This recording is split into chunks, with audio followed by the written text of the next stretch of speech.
Delighted that you are here, and I've been looking forward to this for weeks because it's a chance when we get to bring David Abshire back into our company again, one more time. You know, I can still hear his voice now, and it's going to come alive again for us in a few minutes as we have a chance to go through this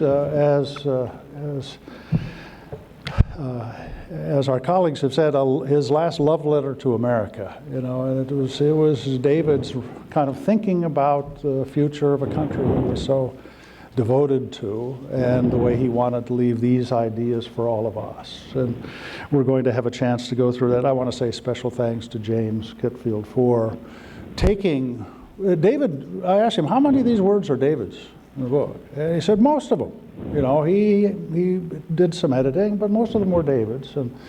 But it came in a big, thick stack. And so it did take someone of his skill to pull it together into what's really a very lively text. I hope that you get it, and I hope you look forward to reading it. It's really wonderful. And I, of course, have the blessing of inheriting David's genius in creating CSIS through the years. And every day, I am thankful for what he did.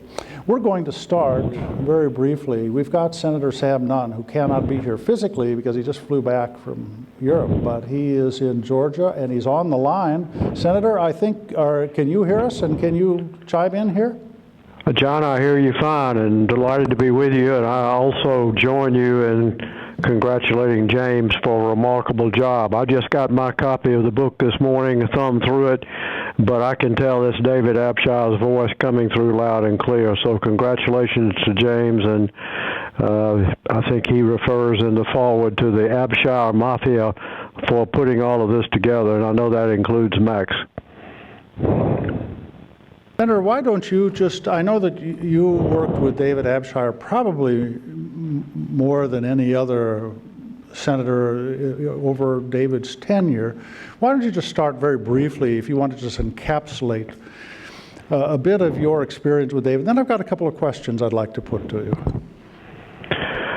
Well, John, I first got to know David when he and CSIS sponsored the Williamsburg conference each year, and it was extremely valuable because he would mix new senators, and I was one of those, with very respected statesmen, and I recall how much those conferences meant to me. A couple of days listening to people who had been in the Senate for a long time discuss key issues, and I think the first one I attended was focused on NATO. But David thought, and I think the book captures this from my brief reading, thought that civility and respect and trust were the bricks and mortar of governance in this country, and indeed anywhere where democracy works. And he also thought that strategic vision was enormously important, and he was a person that had that strategic vision, and he actually inspired many other people to think that way, including me. He also believed that you always had to be alert for the possibilities of self-improvement or reform, as he called it. He exemplified the traits that he thought were so important for governance. He exemplified them himself.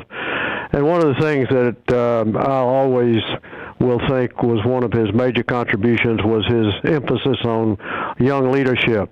The Abshire Inamori program at CSIS was extremely successful, emphasizing character and leadership. So David made an indelible and permanent contribution to America's foreign policy and security. And all of us, John, as you've already said, at CSIS are very blessed to be able to participate with him at CSIS and to inherit a wonderful foundation for the institution that he built and that you're running so well. Senator, I know you haven't had a chance really to read the book since you just returned, but there's an interesting discussion in the book about the so-called bad Nunn Amendment and the good Nunn Amendment. Now, this goes back to 1985, 86, when you decided that NATO was not doing enough for its own defenses, and you sponsored the so-called Bad Nunn Amendment. Do you want to just kind of share with us what that was all about and where it was going? Well, I never called one of my amendments bad, although that description probably applied to several of them. But David did call the one Nunn amendment bad because I had gotten rather frustrated with our allies because I focused an awful lot on conventional defense, or the lack thereof, in NATO compared to the Warsaw Pact and the Soviet Union. And I felt we were entirely too dependent on not only nuclear weapons, tactical nuclear weapons in the battlefield, but also early use of those weapons. And I still think that the presidents during that period of time would have never guessed that they were going to be asked so quickly for the permission to use nuclear weapons if they had been an invasion by the Warsaw Pact with a large tank army, which they had.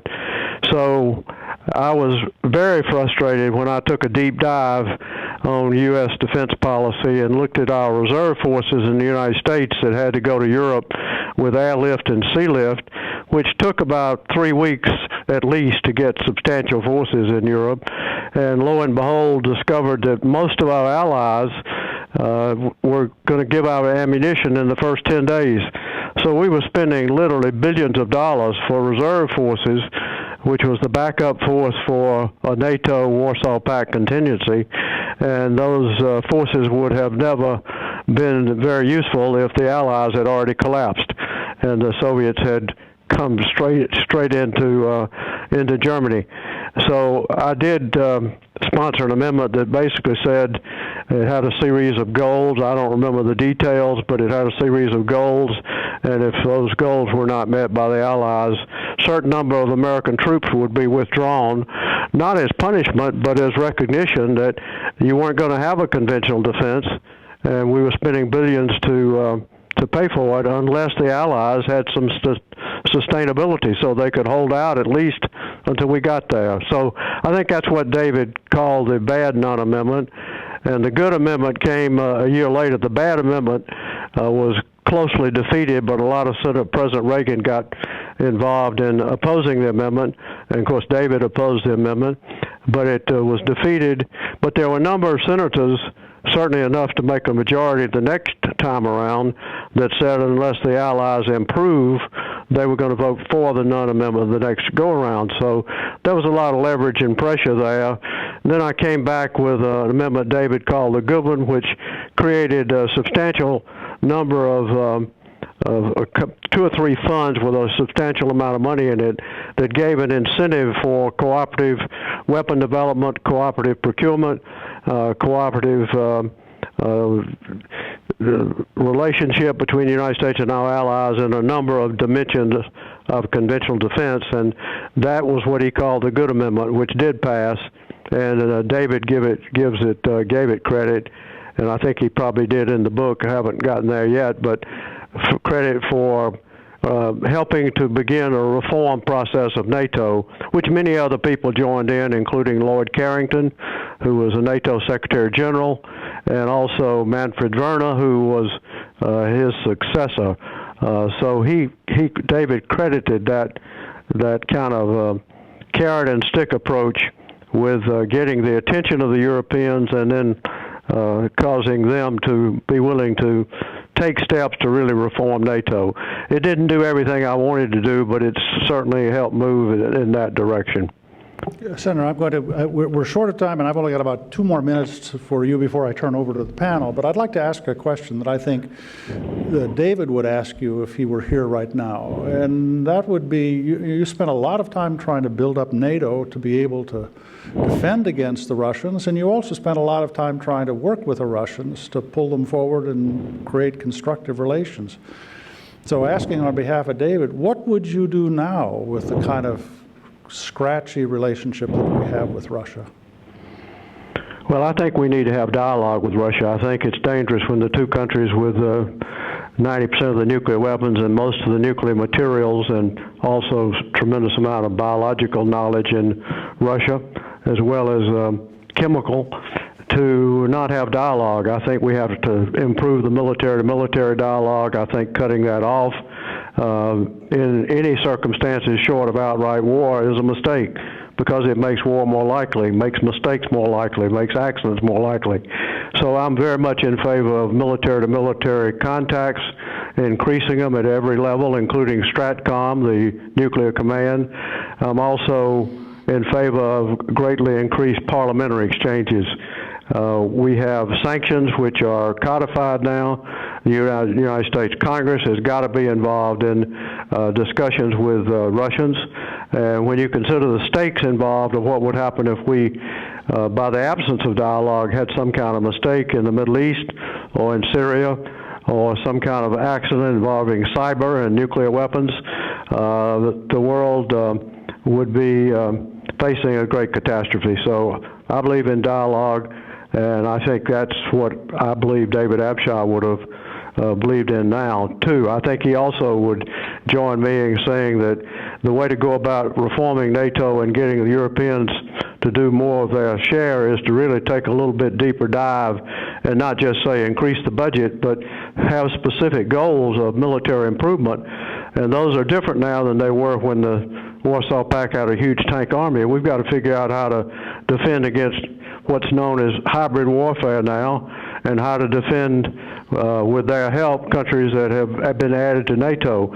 We've taken a lot of countries into NATO and made Article 5 commitments, but we have not made commensurate improvements in defending against the more modern threats, which we've seen take place in Ukraine. I think David would have spun 3 new studies out of what you just said. And, but Senator, I'm going to move on with the program. Thank you for joining us. If you can stay on and listen, that'd be just great. And let me turn it over at this stage to Colm. You're going to moderate a conversation. I want to say thank you to David Gergen for coming down from Boston to join us. Of course, James Kitfield for having done this work. It's going to be a fabulous conversation. And thank you to Carolyn, you and your family for coming today. We're so delighted to have you here. Take it away, Colm. Just before we begin, I want to introduce myself. My name is Colm Quinn. I'm a director in our external relations team here at CSIS. I'm also the host of The Readout, CSIS's flagship podcast. Formal introductions, we have David Gergen on the far left here, senior political analyst with CNN, and he's also director of the Center for Public Leadership at Harvard's Kennedy School. And center here is James Kitfield, obviously the editor of this fine book, The Statesman, and he's a senior fellow at Center for Study of the Presidency and Congress. Speaking to James just before we came out, he had the fine suggestion of bringing Dr. Abshire's voice alive and beginning with just a brief excerpt from the book just to get us in the frame of mind. Well, I've been asked a couple times, so how many of these words are Dr. Abshire's? And the answer is the vast majority, but a lot of them were transcribed in the last year of his life, when he, I think, even though he was in failing health, decided he wanted to write what I think Dr. Hamre said, the last love letter to his country, because he was very concerned about the direction that we were heading strategically. So I got handed this, big pile of transcribed words. And as any writer, and I've written a few books, I was worried that, could he have a voice that would, go throughout the book? You're always looking for your voice. So this is the first paragraph I read when I looked at that stack of papers. My life has spanned the Great Depression, World War II, and the Iraqi aftermath of the Cold War. I saw our nation emerge from the Second World War as the most powerful in the world. I fought in the Korean War. I served in government during the Vietnam War, which divided the nation. I watched our nation come together in response to the horror of the September 11, 2001 terror attacks, and then came apart over the war in Iraq. As an elder statesman, I offered counsel to our nation's leaders in the aftermath of both those tumultuous events.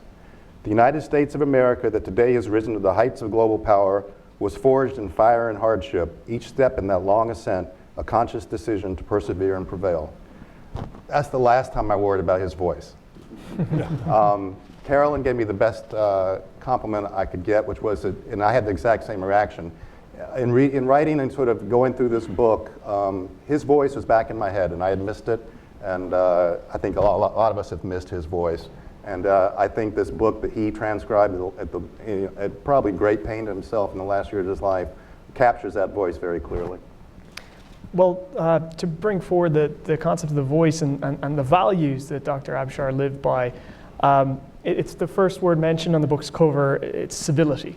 And he didn't just mean civility as manners, but as the art of respectful listening. And I wonder what kind of world Dr. Abshire would see today. And could you talk us through what he meant by civility and how he lived that in his life? And I'm very interested in what you have to say, David, because you knew him better than I did. But he called civility as like the foundation stone of democratic governance. He called it the martial art of civility. And an example he gave was, Ronald Reagan came into office, a sort of partisan warrior, calling the Soviet Union the evil empire. But he was a very civil person personally, and he was a decent civil person. I think everyone who saw the Reagan presidency knows that about him.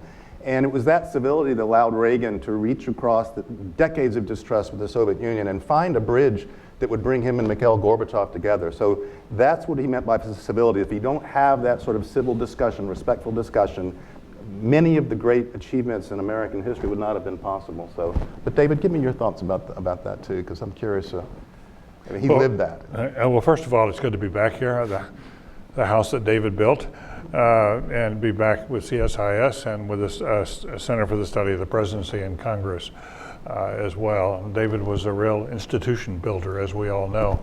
I was struck in the book, and I would commend the book to you. He quoted approvingly of a observation that John Kenneth Galbraith made about Dean Acheson's memoirs, Present at the Creation, as you'll recall. And Galbraith wrote, "It would be impossible to describe this memoir as anything less than superior." And I think the same can now be said of the book that David has written. One of the striking things that really hit me today is how relevant the book and his ideas. He may be gone, but his ideas live on. His relevance of what he believed lives on. I mean, civility was, the starting point of this book. And what's the leading headline in the Washington Post today? But it's all about civility and the widening gap we have between civility and incivility. And his observations, I think one of his strongest chapters is about his relationship with President Reagan on the Iran-Contra mess, which had been created by the White House, as you remember. We all remember Poindexter and Allie North and that group. And the President Reagan called in David to help be the czar of cleaning it up. And it was a remarkable chapter in American history where real damage had been done to the trust in the President Reagan. Impeachment was very strongly in the air here in Washington. And they took steps with Dr. Abshire's working with the president. They took a series of steps that turned it around. And just after this broke, President Reagan's approval on his presidency went down to 14%. By the time he left, his approval was higher than any president since FDR. And that had a lot to do with David's approach, which was civility, but it was very much about openness and being responsible and accountable. And those lessons are really relevant today, aren't they? About what we're going through. I mean, the attitude that President Reagan in the beginning did not think he'd done anything wrong. And one of David's first jobs was to go in and convince a stubborn president that he had and that he was in trouble. And by the way, Sam Nunn was also very, very helpful in all of that. But the convincing the president it was wrong, and then they had embraced this attitude, let's get it all out. Let's go public with everything. Let's not hold anything back. Let's not hide this. Let's not be duplicitous. The president gave all the documents to the Congress. He waived executive privilege for everyone who was working for him. He required people to go up the Hill and testify. He worked with got John Tower to come in and head up an exploration internal investigation. He worked daily with, and Dr. Abshire worked daily with senators and members of the House. There was a terrific example of how to deal with an embarrassing and indeed potentially disastrous set of mistakes made down the line for the most part. The president didn't really understand what had gone on. But I think that whole episode is also very relevant for us today. I would like make one last point. The civility, as it comes through in this book, and it's a fine read. The civility as it comes through as James said, is foundational, but things build on that. Civility means respectful listening. It built around respectful listening. But from civility comes trust.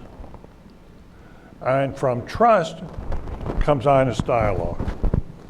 And from honest dialogue comes the capacity to compromise, as well as the capacity to do great things. And what David is arguing in the book is we're no longer doing great things, and we're no longer willing to compromise because we've lost the civility, and everything else follows from that. And it's a powerful argument. He makes it 2 or 3 times in the book. Yeah. No. And it's really worth thinking about today as we're going through one of the most uncivil periods that I can remember in American life, when we become so tribal, on both sides increasingly. We become tribal, and I think it was something David was getting quite worried about toward the end of his life. And on that point of civility building trust and how important that is, he had the perfect example where he said both Richard Nixon and Ronald Reagan reached out to Dr. Abshire to help get them out of trouble at the low point of their presidencies, and the Watergate in one case and then Iran-Contra in the other. And he said, I turned down Richard Nixon and I said yes to Ronald Reagan for the simple reason that I didn't trust Richard Nixon and I trusted Ronald Reagan. With good reason in both cases. So in a lot of ways, a hinge of history happened because of the simple issue of trust and civility. I want to turn to something that's much more of a, I suppose, a CSIS topic, and it's the idea of strategy. Dr. Abshire talks a lot about in the book about how he respects leaders that have this strategic vision. What did he mean by that? And I suppose a bigger question, can America regain that strategic vision? He talks about the ability to conceptualize the big issues so that you get the big issues right. In other words, conceptualize how governments interact with each other and with their peoples. And so through that conceptualization, you can devise strategies that, like he said, gets the big issues right. I have been concerned about, I'm glad we're in a place like this where strategy still lives, that after the Cold War, our strategic culture has suffered. And I'd like to hear your thoughts on it, David, but that's been a concern of mine. I think we kind of thought, a lot of people fell into the sort of end of history narrative where you wouldn't have to think about these great strategic issues, and history's come roaring back for us. Yeah, it's interesting. In the book, there are 2 people he singles out for being great strategists. One was Admiral Mahon, in the importance of naval power, and toward the end, it was a very deep concept right around the turn of the century into the 19th to the 20th. But the other is President Eisenhower. There are 2 presidents who come through very positively throughout the book. One is Ike and one is Reagan. And with Eisenhower, he talks a lot about what was called the Solarium Project, which was an effort after Truman left office. Truman laid a lot of the groundwork for this. Paul Nitze and others, who we still remember in this city, were important to that. But Eisenhower convened these groups. There were 3 separate groups. They met for over 3 months each. Each one had a different option to explore.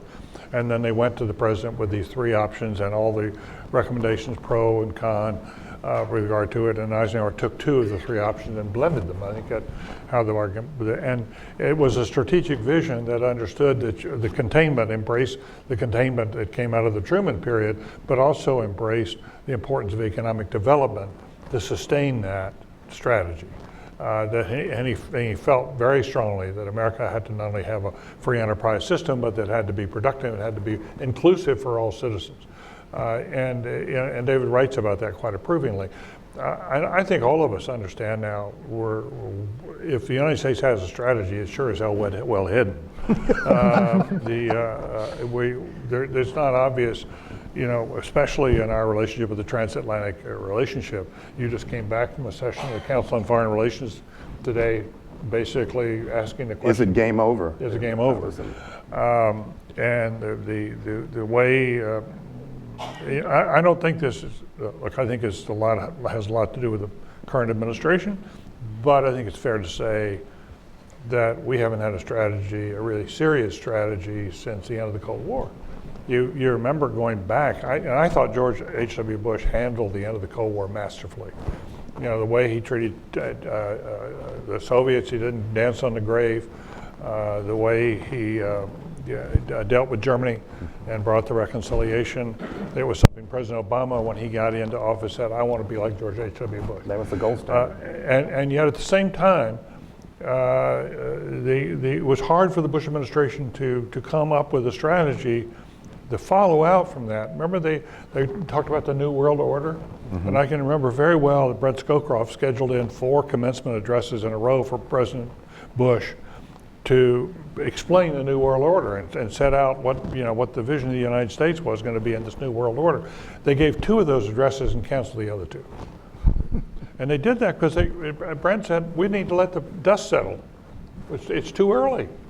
But now a lot of years have passed and we still don't have a coherent strategy that enjoys bipartisan support, as did the Truman-Eisenhower period. And I think our allies, I don't have to tell you this, you guys know this better than I do. You know, so many countries are asking, where the hell are you going? What are you trying to do here? You know, are you with us or against us? In terms of NATO, are you? You're going to go now to the NATO meeting? Are you really going to see Putin after? Why would you do that just after insulting everybody at the G7? You know, help us understand that. It's really hard to understand. And so I think the rest of the world is asking, do you have a strategy? My hope is that the next political contest, presidential election, will force both sides, both parties, especially the candidates of those parties, to think more deeply about this. They ought to come over here to CSIS and get some good briefings. That would be helpful for everybody. David, do you think that the culture is there to have that kind of discussion? Well, I think because of what David was arguing was, look, if there's no civility, there's no trust, and no trust, you're not going to get great things done. And we are in a position where the paralysis has set in, and the tribalism is getting worse. So it's harder and harder to get people to sit down in this city to talk in a serious way about the long-term future. You know, people feel so gun shy, and the good guys. One of the reasons I'm very involved right now in efforts to. As I was talking to James earlier about trying to get more young veterans elected to Congress. We have 200 young veterans now running for Congress in this session. That's about more than double what we've seen in the past. And there's some really serious efforts now, fundraising. You know, Bloomberg is jumping into this, and there's some Republicans jumping into this as well. If we could get 20 or 30 veterans who are bipartisan in nature, fought under the same flag, and realize now we have to govern under the same flag, you could create a swing vote in the House that would really make a difference. I think there are ways we can get out of this. It's just going to take hard work, and it's going to be longer. We're going to get really impatient getting it done.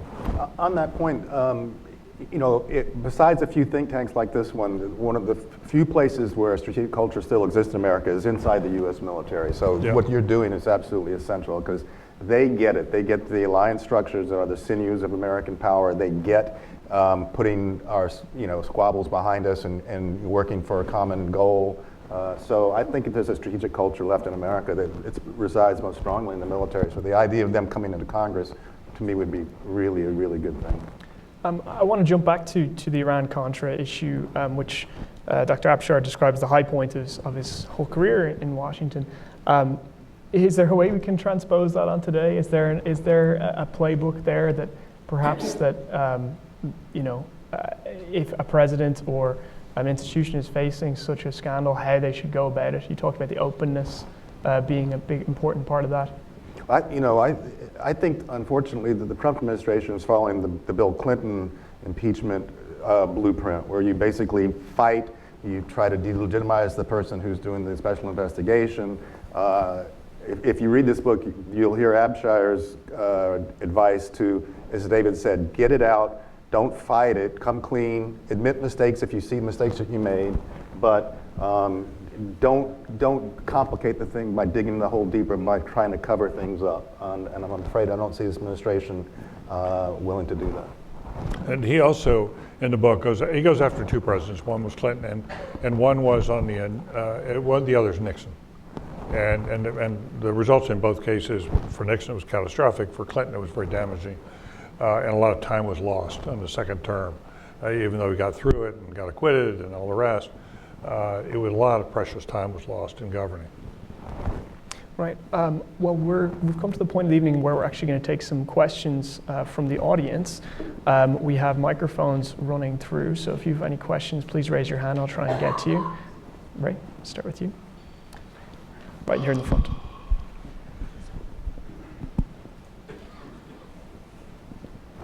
Senator John Warner once told me when we were discussing David Abshire that when he established the Center for the Study of the Presidency, it didn't have "and the Congress" initially after the name. And John Warner, according to John Warner, convinced Dave that that should be the case.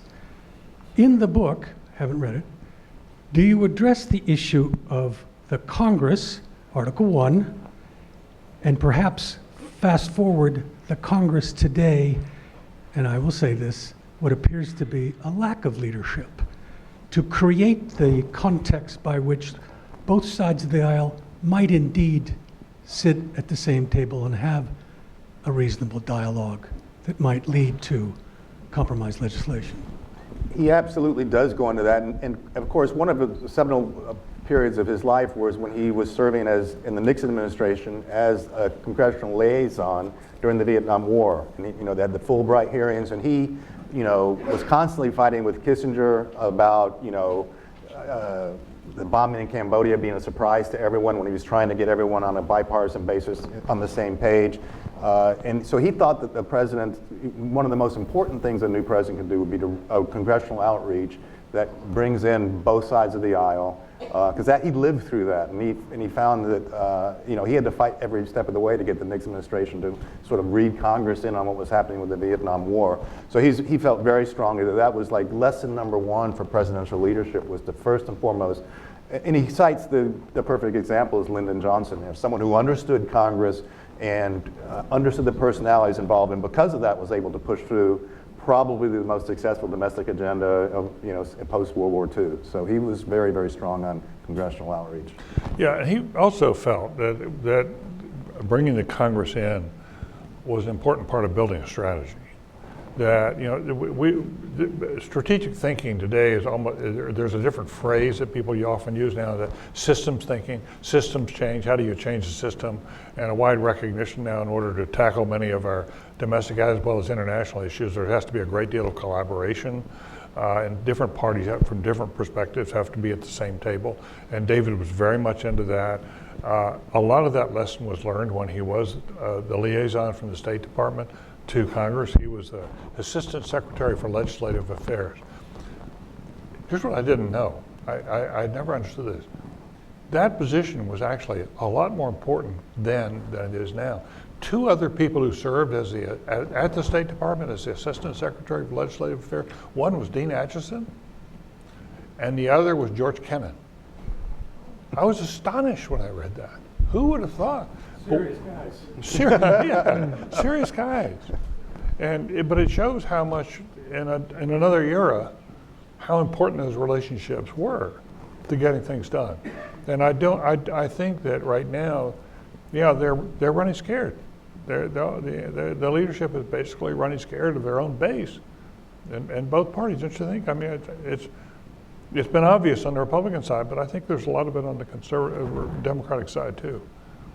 A lot of people have, we at the center have looked back at Senator McCain's last speech from the Senate floor, where he said, the proudest moments I've had in my career is when we came together across the aisle, compromised and achieved great things, and that always took presidential leadership to make that happen. The president's the only person who can make that kind of working in the same direction, that kind of bipartisanship actually happen. So it was a theme throughout this book.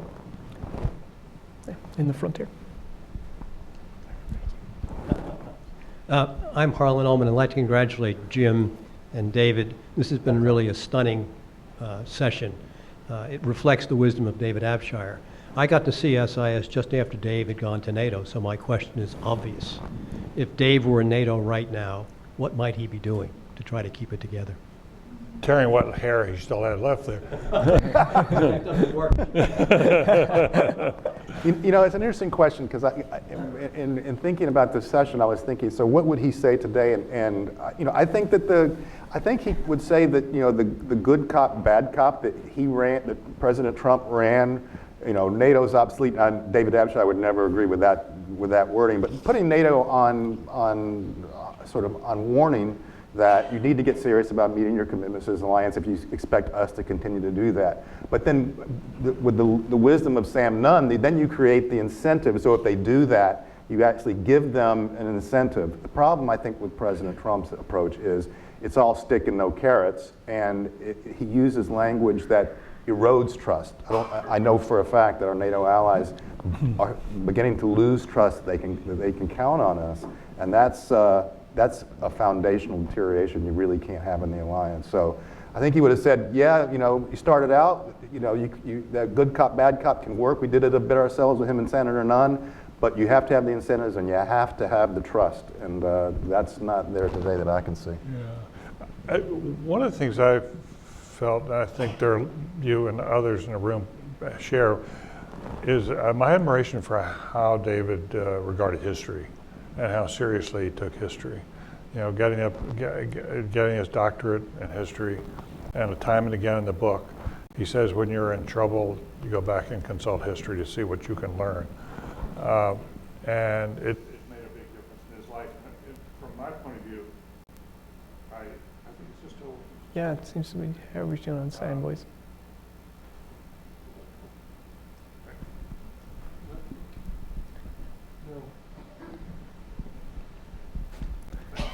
Thanks so much. From my point of view right now, I think that and it's a good question, what would he do in NATO? I think he would look beyond the dollars and cents and who's contributing what to the deeper questions about culture, political culture, and what's happening to Western civilization, what's going on among the democracies, how many are turning to authoritarianism, how many are turning to these nationalist movements. What we just saw in Turkey with Erdogan over the weekend is not good news in terms of where the West, where NATO is going. And I think he would be asking the question, how do democracies survive or indeed flourish when they're under as much stress as they are now? And what do we need to do to understand how democracies die, and what steps are needed to preserve them? Because this is the first time in my lifetime that I can remember we've been asking those questions. But it's the first time we've been confronted with that question. You know, you have to go back to the 30s to find a time when democracies were dying and they're as the way they are now. And I think he would go back and ask those historical questions. There's a book that I would commend that fits very nicely with David's. That I just finished over the weekend. It's by John Meacham. It's called The Soul of America. And it's his attempt to go back through the various dark chapters in American history to see how the challenges to democracy that arose from demagogues or arose from the KKK. Who knew that during the KKK's high point in 1920, there were 21 U.S. senators who were members of the KKK. 21 senators. That's a remarkable number. But I think David would go back and he would welcome the John Meacham book because it's such a good look, and would welcome these inquiries into the history. Folks, any further questions here, guys? I've got one, which is, you know, we talked about Dr. Abshire's focus. You know, he's a historian by training, and you know, he studied the presidents, and I want to read this part. There's a commonality between the successful presidencies of Washington, Lincoln, Roosevelt, and then unsuccessful presidents, Buchanan, Warren Harding, Andrew Johnson. And the constant is in the successful presidents, the sense of humility and almost the awe of the office, and the lack of that in the ones that are unsuccessful. So with that in mind, what do you think Dr. Abshire would look at the post-Cold War presidents, and how would he kind of look at them in terms of history and how they measure up? That's an interesting question. I'm pretty sure he would be fairly critical of the Trump administration on humility. As I said, pretty sure he'd be critical of the Trump administration.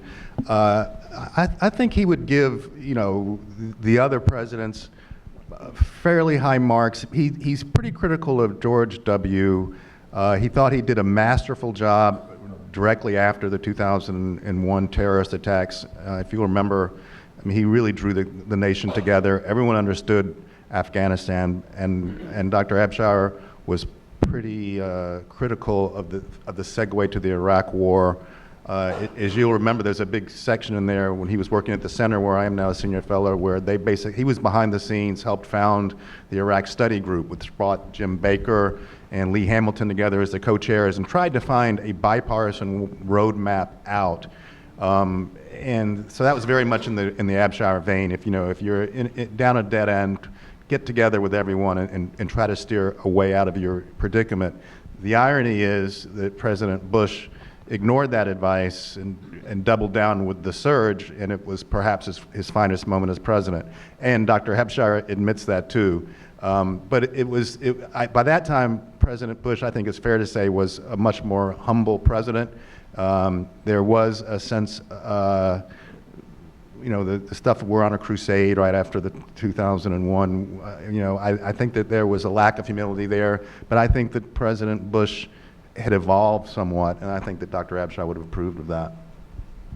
Yeah, David in the book names about 6 or 7 people who were great American leaders, presidents, and there was one surprise for me. He had Rutherford B. Hayes on the list. I can't figure out why in the world did he put Hayes up there. There was no. At least I was looking for a footnote of an explanation. I couldn't find anything. I assume it had to do with Reconstruction, but nonetheless, I do think it's important to point out that David spoke with a moderate Republican voice, and I think one of the pleasures of reading this book is to remember what that voice sounded like. Yeah, right. Yeah. Don't hear it that much. Yeah, and so he tended, as I say, his favorite presidents clearly, both in head and heart, were Dwight Eisenhower and Ronald Reagan, and he didn't. It was interesting. He didn't have a lot to say about President Obama. There was almost nothing in there about President Obama. He didn't. Although I spoke with him because I was still working at National Journal, and he was very hopeful. I think in the first Obama term, all he had to go through the great financial crisis. But I suspect my sense in talking to him was that he, like many others, kind of felt that in the second term, President Obama got maybe too reticent in fulfilling our alliance and our leadership role in the Western alliance. But he was very high on him in the first term because he thought he was doing the right things, reaching out to Congress, trying to get bipartisan, unfortunately failing in many cases, but trying to get bipartisan support for his agenda. So I think probably an incomplete there. Folks, anyone else want to ask a question of our panelists? I can't help but notice in the audience that there's a high youth contingent today. I think that really stands to Dr. Abshire.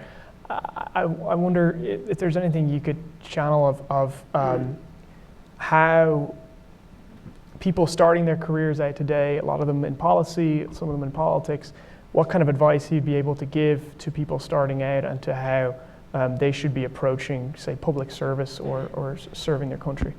He has a beautiful passage, and this was just all his words, where and there's something to the effect, and I'll mangle it a little bit, but it is that the concerned citizen is not sitting on the sidelines in repose, but is joining in and getting into the fray and trying to make a difference. And I think that was foundational to his personality. I mean, here's a guy who loved military history, dying to get into military academies, was rejected by West Point, rejected by the Naval Academy, joined the Army, and then eventually got into West Point as an Army sergeant, and then segued to getting his doctorate at Georgetown, working on the Hill, working in think tanks. I mean, he dove into the fray head first, always because I think that he read history, and the people that he most admired were people who were in the middle, in the middle of the fight, not sitting on the sidelines cheering or booing.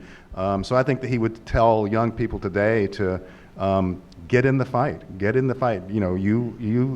Every person matters. Your vote matters, but also get into a movement. Do what you think is best to advance what cause is close to your heart.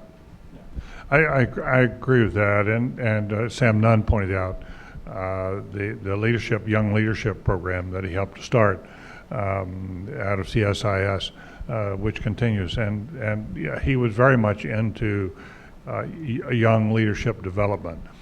He wrote in the book that the best leadership development that he knows of is to be in command of an infantry company over a long period of time.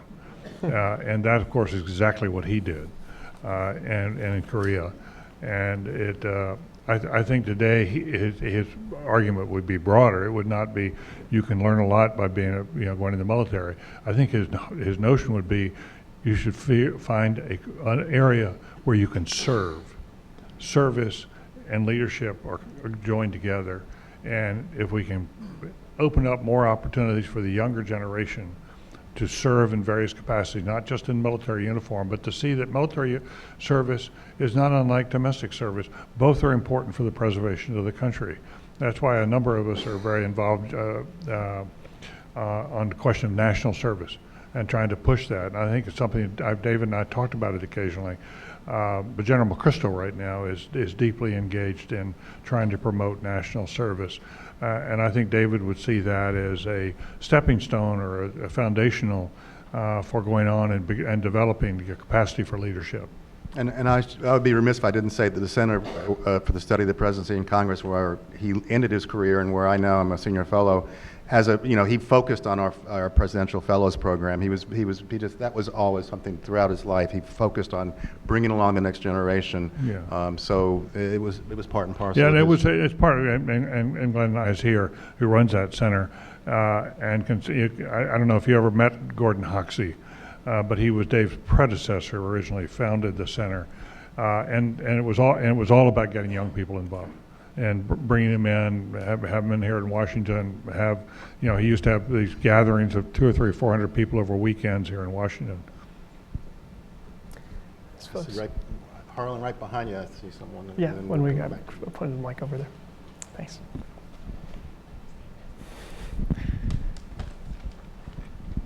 Thank you very much. My question is around the president's Korea policy and the role that trust plays in that way that diplomacy is playing out between the president and Kim Jong-un. There does seem to be something of a understanding on both sides, and also with the South Korean president, of course, who's playing a very, very important role. I wonder if you all would comment on that and perhaps say something about China and North Korea and how it plays in this diplomacy.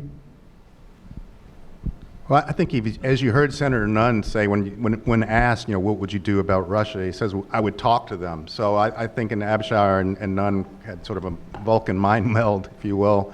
I think that President Trump's establishment of personal relationships with other world leaders, especially antagonistic ones, is all to the good. And I think that might be something that he has a very good skill set for. He seems to be, you get one-on-one in a room with him, people seem to think he's very charming, et cetera. But strategy would require that you also have a very clear idea of what your goals are and milestones along the way to those goals, and that you don't lose sight of those, so the personal doesn't overwhelm the strategic.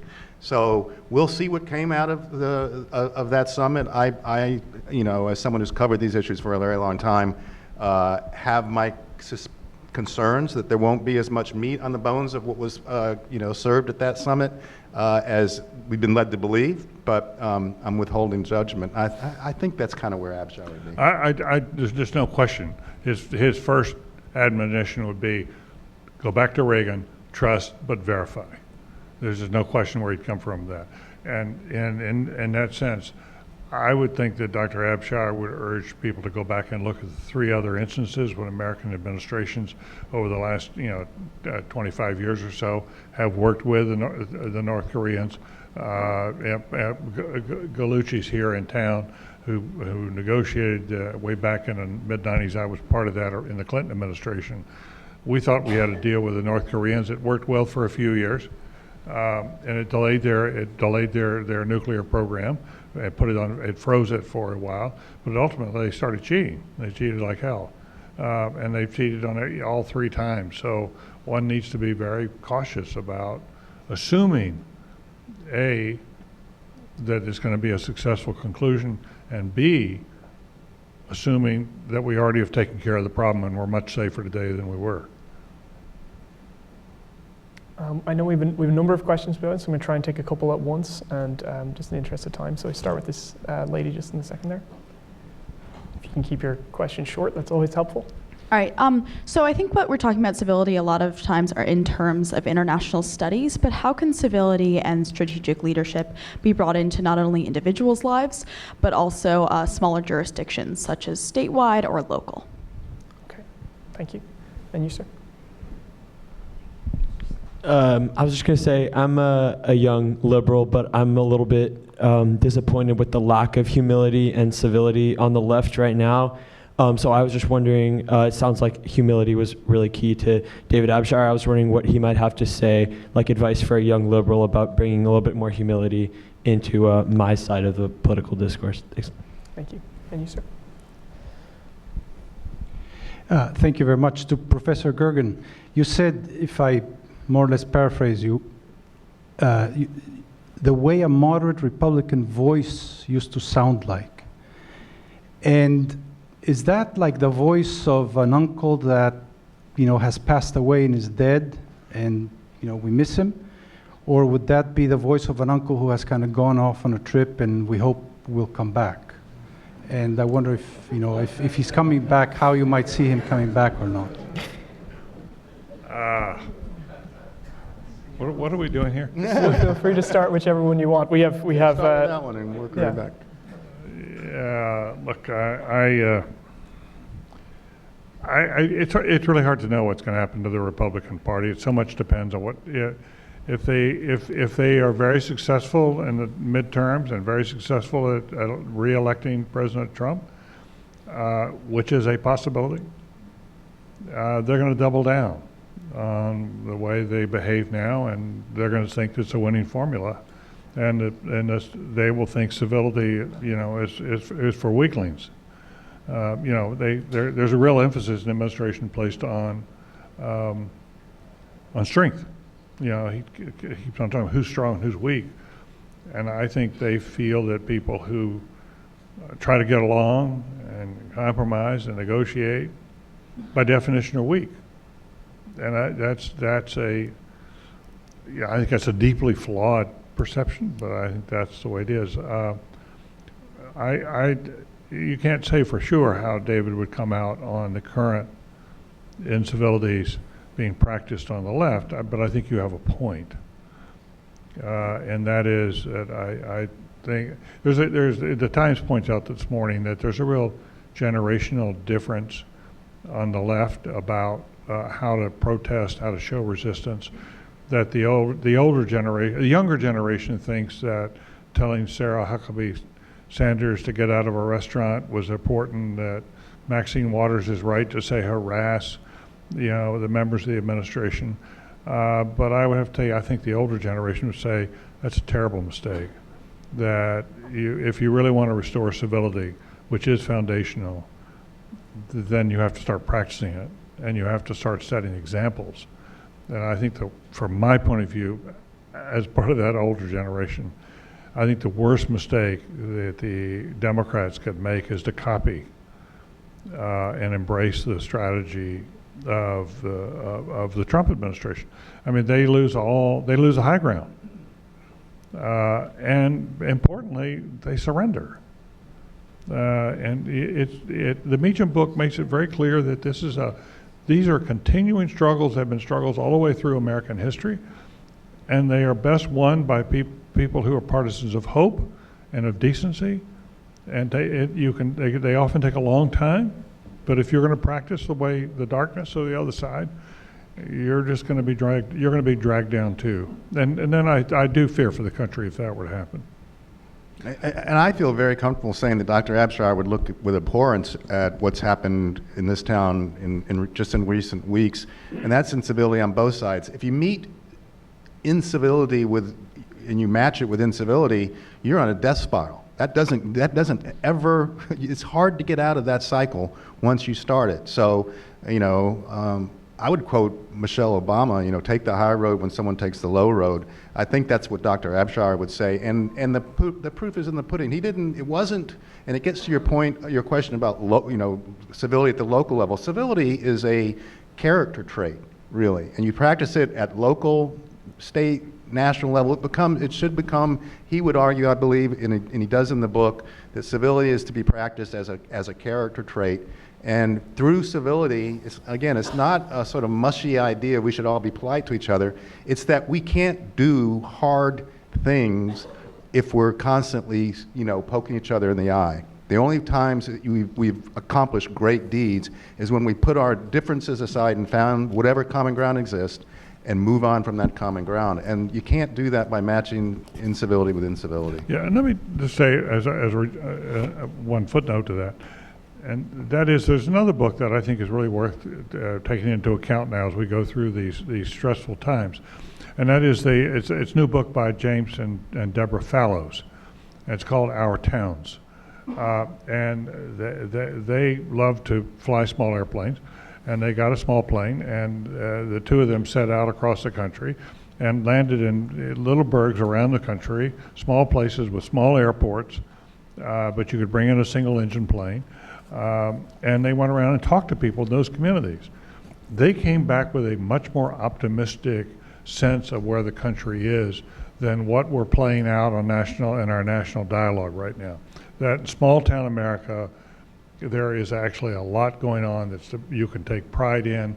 There is a lot of resilience. And I can just tell you, among college students right now, this is what I've experienced at Harvard right now, is that, and it's happening at other universities, a lot of the most talented young people now are not choosing to go to Washington in ways they once did. In my generation, John Kennedy was a siren song to go to work in government, go work in national here in Washington. But now students are saying, Washington's broken, why do I want to go there? If you want to get something done, go work for a mayor or go work for a governor. That's where the action is. And that's where some real progress, and we have some very good mayors out there right now, and we have some very good governors. We're not solving all the problems, but some things are going on in local communities that will give you a lot more hope. And I do think David Abshire ultimately was a person of a serious hope. We're going to hand over just for one moment to the President and CEO of the Center for the Study of the Presidency and Congress, Mr. Glenn Nye. Folks, I just want to end with one word from Dr. Abshire from our panel, which is just one line, which is midway through the book, and it kind of sums up what we were talking about, is that he says that people will often surprise you if you only give them a chance. And I think that's something we can all take away. So I give over to Mr. Nye here. Well, thanks, Carl. I just want to say, for me, I think this has been a terrific conversation, and my sincere thanks to all the panelists. I think one of the takeaways here is that Dr. Abshire's words reflected in this book are very much relevant today. And although I agree with David Gergen's answer about the fact that folks are focusing more locally these days, my sincere request to those younger people in the audience is please don't give up on Washington. We need you here too.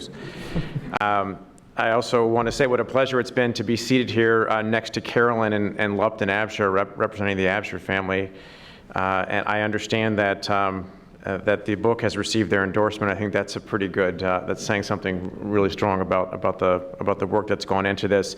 I also wanted to recognize Max Angerholzer, who couldn't be with us today, but is my immediate predecessor as president at the Center for the Study of the Presidency and Congress, and had a great role in bringing together this book. So thank you, Max. And thanks to John Hamre and to the folks at CSIS for organizing this with us and for hosting us here in this terrific space today. We really appreciate that. I also want to say thanks to the Richard Lounsbury Foundation for their generous support to the publication of the book itself. John and I share the honor of heading organizations that have been very capably led by Dr. Abshire and carrying on his legacy in that way.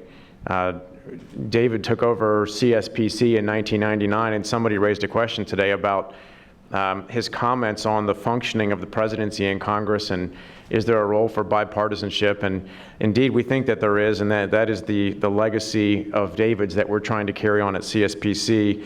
In fact, we just recently started an initiative there called the Commission on Civility and Effective Governance, which is a group of political and business leaders who were joined around the idea of trying to bend this incentive structure to incentivize folks in Washington to act with a little bit more civility and to try to break through that gridlock and set a better example. So just in closing, I'd also like to borrow a couple of David's words. I think we talked today a lot about sort of harsh reality of the situation that we're in, but we talked a little bit about hope and optimism too. So let me just quickly read two passages from the book that very much stuck out for me. David says, in a long career leading think tanks and working in both the executive and legislative branches of government, I have wrestled with many of the issues that have come to define America, both our prosperity at home and our outsized role in the world. As I write this at the end of my career, our country has lost its sense of strategic direction and common purpose. Our politics have entered a period of hyperpartisanship and gridlock. Put simply, our country is in deep trouble. I think very few of us would take issue with David's assessment of the situation, but not wanting to leave us on a pessimistic note, of course, he goes on to say, if I can emphasize just one enduring lesson from my own life, it's that realizing the promise of our shared destiny requires trust in each other, today as much as ever before. Strategic leadership and the tonic of reform, central themes in every American success and guiding lights along the pathway to the American dream, require trust in each other. Our greatest leaders have been able to conjure that trust even in some of our darkest moments as a nation. As I contemplate the end of my own long career, that thought gives me hope for future generations of Americans. I think those are good parting words, a sense of hope. Let me just close by saying we hope you enjoyed the Statesman, and we hope that many of you will stay for the reception afterwards so we can continue to engage in some hopefully hopeful conversation about the future of our great country. Thank you very much.